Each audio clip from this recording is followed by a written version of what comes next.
On the 14th of June 1998, the rugged Land Rover Defender carved its path across the vast near desert as Marcus pushed through the relentless heat while the horizon shimmered with the promise of an arduous journey. A sudden and violent haboob engulfed the vehicle in a suffocating wall of sand, stripping away all visibility and turning the cabin into a swirling, chaotic tomb of dust that left the driver in a state of absolute blindness.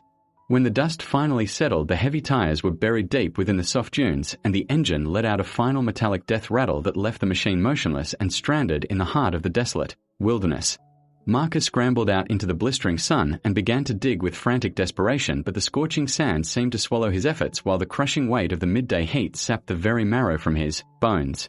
Under the hood, he discovered the cooling system was completely shattered and leaking vital fluid into the parched earth, sealing the fate of the vehicle and forcing him to confront the grim reality of being stranded in the void.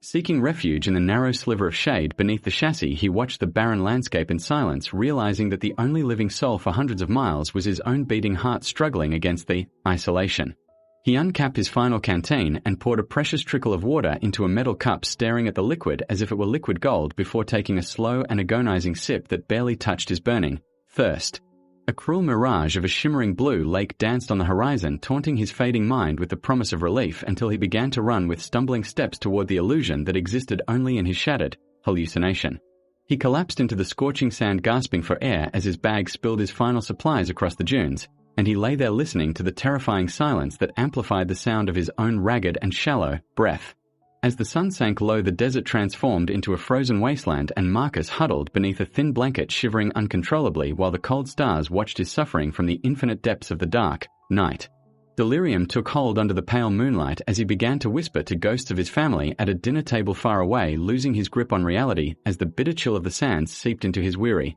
soul. The morning sun rose with a brutal glare, and Marcus lay motionless on the dunes, his skin pale and cracked, while the persistent buzzing of desert flies circled his face as his consciousness flickered like a candle in a gale. He forced his trembling body to stand and hoisted his shredded shirt onto a stick, waving it weakly at the shimmering horizon where the distorted air played tricks on his eyes but offered him no signs of life. In the far distance, a small dark speck emerged from the heat waves and slowly materialized into a Tuareg caravan with camels moving with steady grace toward his position and bringing with them the sudden hope of salvation. The nomad leaped from his camel and rushed to Marcus, cradling his head in a rough embrace and offering water from a worn leather skin that tasted like the purest nectar of heaven against his parched and bleeding lips. Mounted precariously on the camel, Marcus looked back at the abandoned Land Rover, which had become nothing more than a tiny dark speck shrinking into the vastness of the dunes as they began their slow departure toward safety.